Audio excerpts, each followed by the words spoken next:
Hello everyone, welcome to yet another day in this the clown decade, the decade where things are only going to get worse before they get better.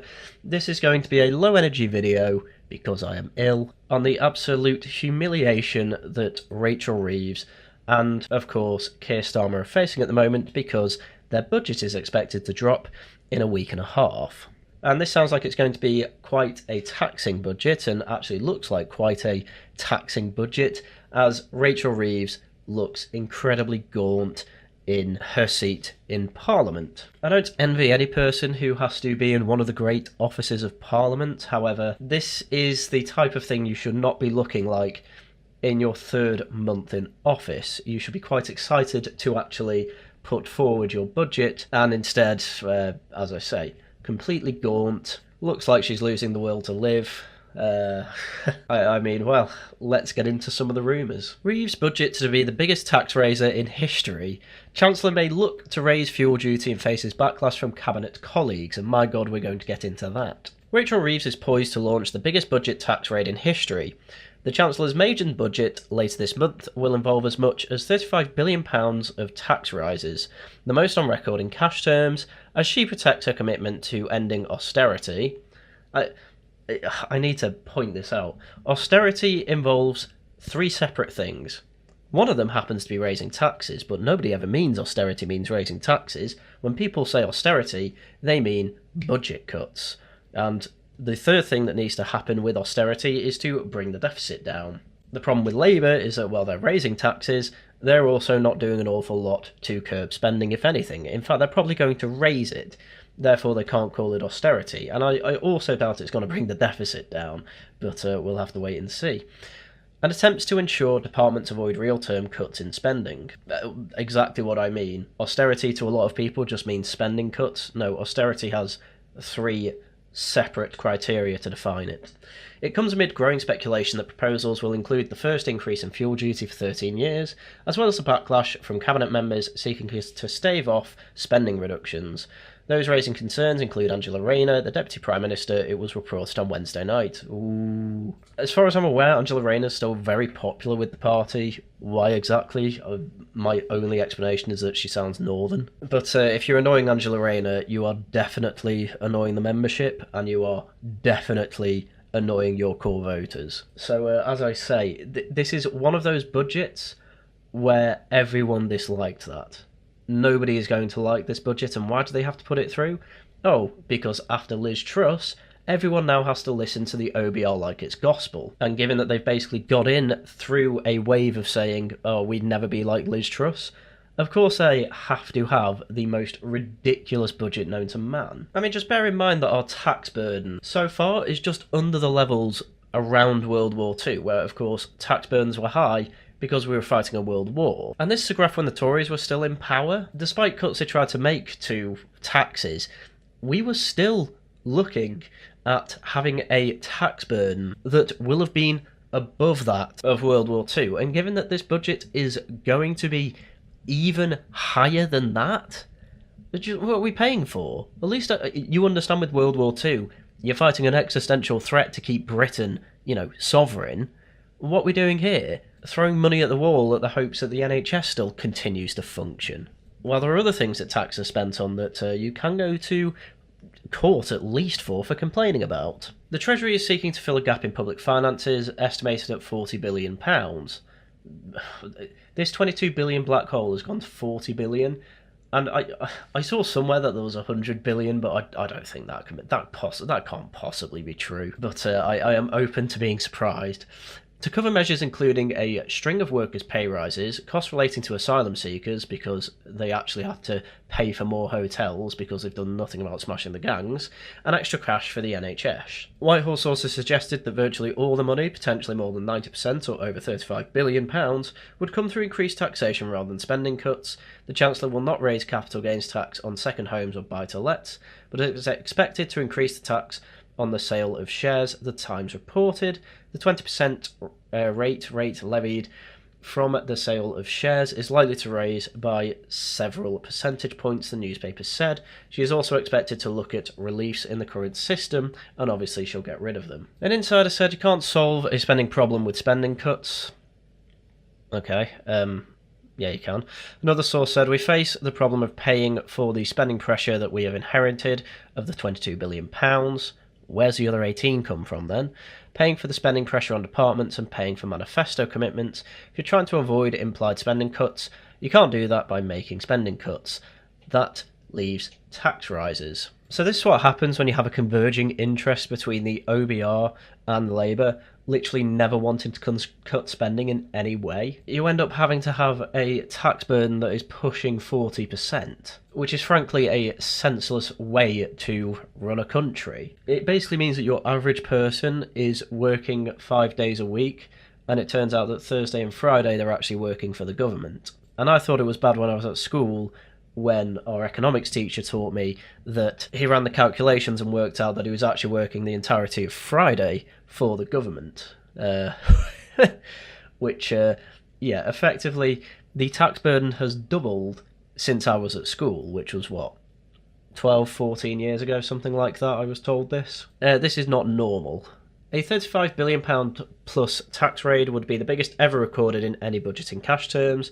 It would be beaten only in real terms by Norman Lamont's £38.5 billion tax-raising budget in 1993 after adjusting for inflation, by lifting levies on energy bills and freezing tax thresholds in a major stealth tax on incomes after one of the worst recessions since the war. Oh, and Labour are doing that as well, by the way. They're continuing to freeze income tax, possibly until 2030.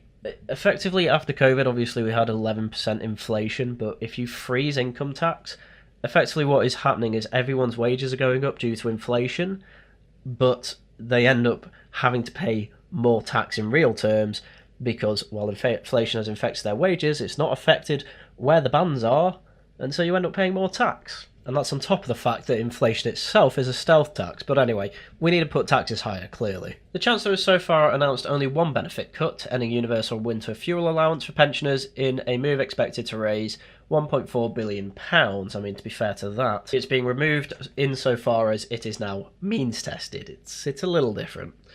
There is speculation that other budgets, such as the welfare bill, will escape virtually unscathed. Well, by OBR orthodoxy, we're not allowed to cut any sort of welfare bill, so of course it's going unscathed. Ms Reeves plans for departmental spending to have nonetheless provoked anger from her fellow cabinet ministers, with several writing to Sir Keir Starmer to complain. The Times reported that Ms Rayner was among cabinet ministers who made their concerns known.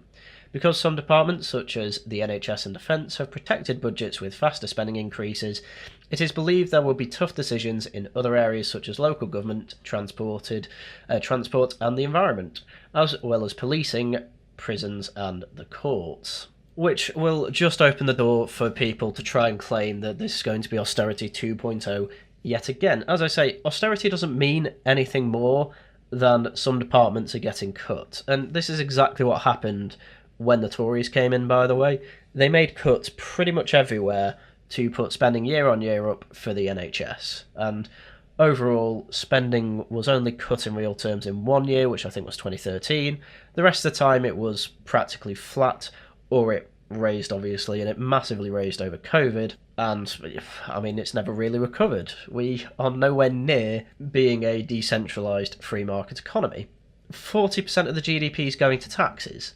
How is that a free market? One government told the Financial Times ministers and departments feel that what they are being given is very miserable. If only you knew how bad things really are. They are worried about what it means for government ambitions and commitments, but of course they can't see the overall picture.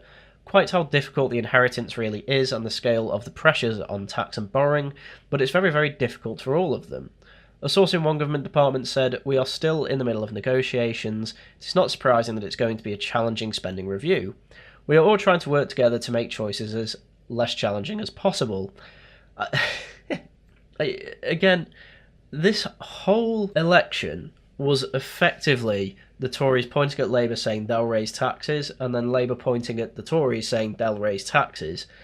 And it turns out they were both right. Both were planning to raise taxes, because neither want to go against the OBR, because we've seen what happens with that. You get Liz Truss. But nobody wants to say Liz Truss was correct, because it's effectively political suicide, despite the fact that she was basically correct. There's talks that Ms Reeves is planning the first raise in fuel duty since 2011 that is going to annoy literally everybody in Wales because you cannot get anywhere without a car. She is also expected to increase capital gains tax and employers' national insurance contributions.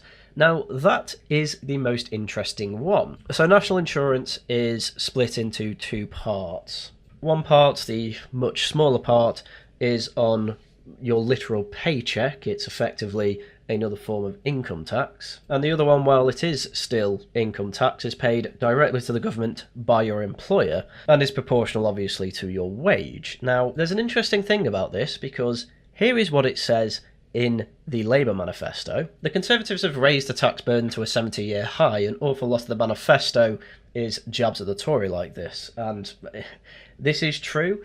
And I think the funniest part already is that the implication is we'll bring it down from that 70-year high.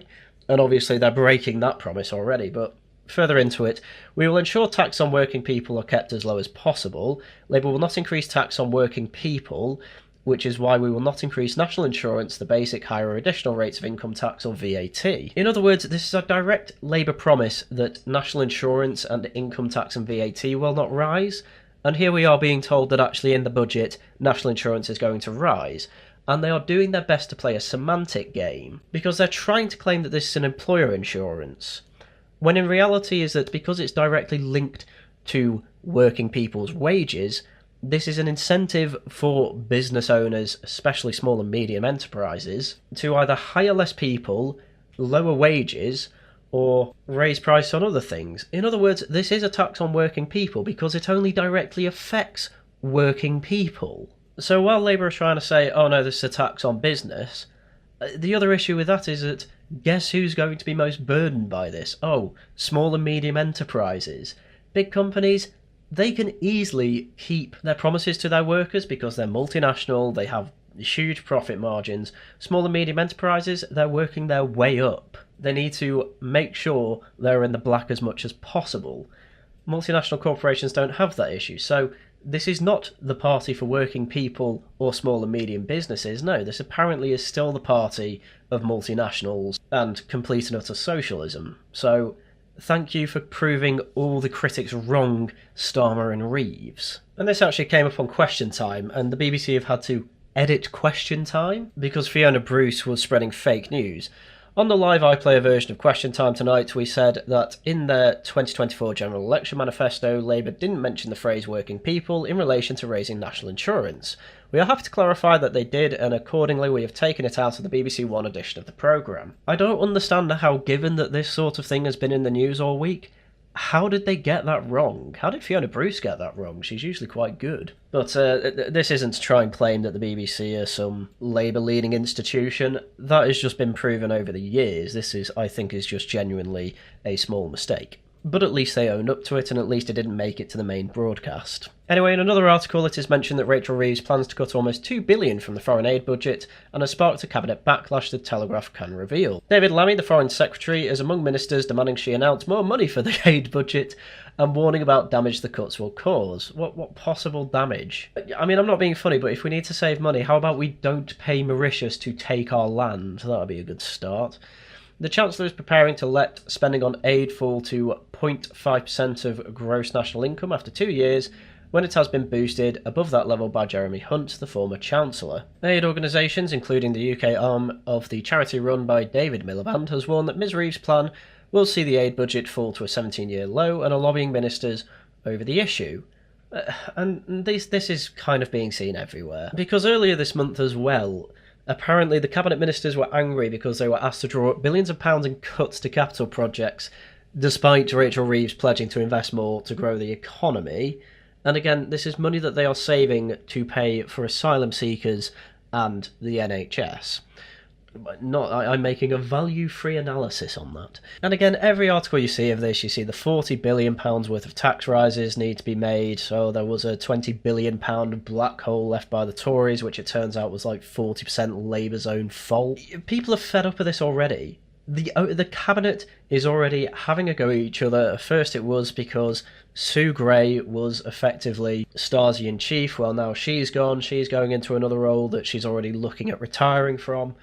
The cabinet are a bunch of rank amateurs who apparently think that money comes free, despite the fact that we're probably way past the point of the Laffer curve actually making the most of tax revenue. These are not serious people. These are people squabbling over pet projects. These are not people that want the country to be better. They are people that want to improve their portfolio so that they can feel good about themselves. And for those of you that want more detail on what tax rises could come in a week and a half, do go over to the Worcester Club, link down in the description. We covered on Tuesday a bunch of news articles, but one of them was obviously on predictions on what taxes were going to be raised, and it basically made us all groan. You know, we didn't even get into inheritance tax. We didn't.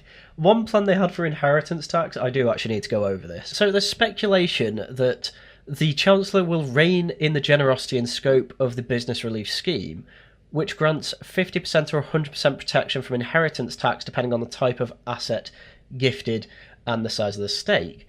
So people who own shares in companies listed on the alternative investment market, London's junior stock market, can gift them free of inheritance tax provided that they own them for at least 2 years. So removing this relief could raise 1.1 billion. So just to put that into perspective, what that effectively means is that if you own stock in a company, let's say 100% stock in a company that you own, you are probably going to have to pay inheritance tax on it. Effectively, this means it's almost impossible to pass on your company to your children. Family business model, gone. Because theoretically, you would have to pay inheritance tax on how much that company is worth. Meaning that either you'd have to sell stocks to make up the shortfall so you don't own the company anymore, or you just completely sell the company off because, again, this tax has to come from somewhere. And if you don't inherit it, you don't have to pay anything on it, but at least you get the money for it. But then there's taxes on that sale as well. Honestly, the way things are going, you're going to be taxed to breathe soon. So that's where we're up to now. We have had absolutely nothing from the budget. And already, as I've gone through in other videos, taxes are going to go up, millionaires are all leaving, and they're kind of the golden geese of taxes when it comes to this. I've seen in The Guardian that they are pushing for an exit tax from the UK. So if you want to move out the UK, you need to pay a tax to actually leave.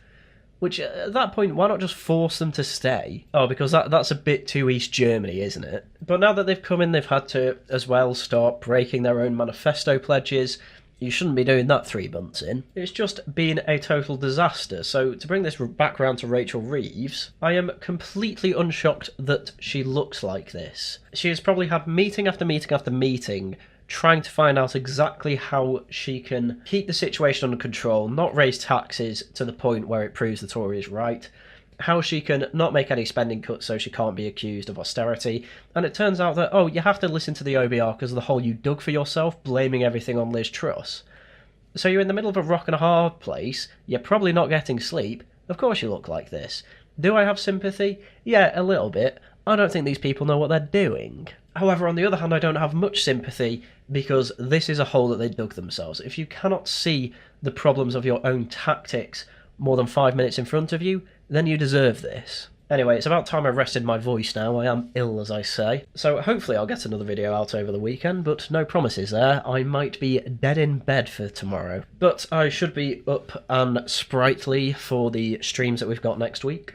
So, on Monday, we are carrying on with the Peloponnesian Wars series, hosted by myself, but effectively it's lectures from Jack. They are very good. I do suggest you come along to them.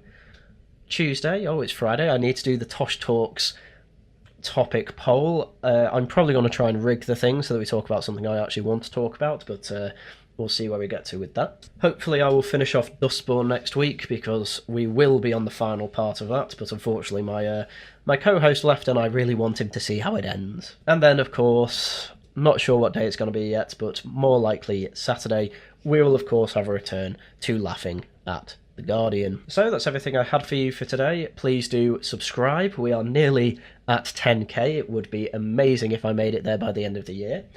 Do become a member. It really does help keep the channel going. Showing me support, and the extra support I've been having over the past few weeks has actually made me want to make videos more than just 2-3 times a week. I'm coming out nearly once a day now. So there's your reward for supporting me. Of course, you can help with that too. And of course, follow me on Twitter, join the Discords down below. Everything you need is down there, ready for you to follow. So, once again, thank you very much for watching, and until next time, goodbye.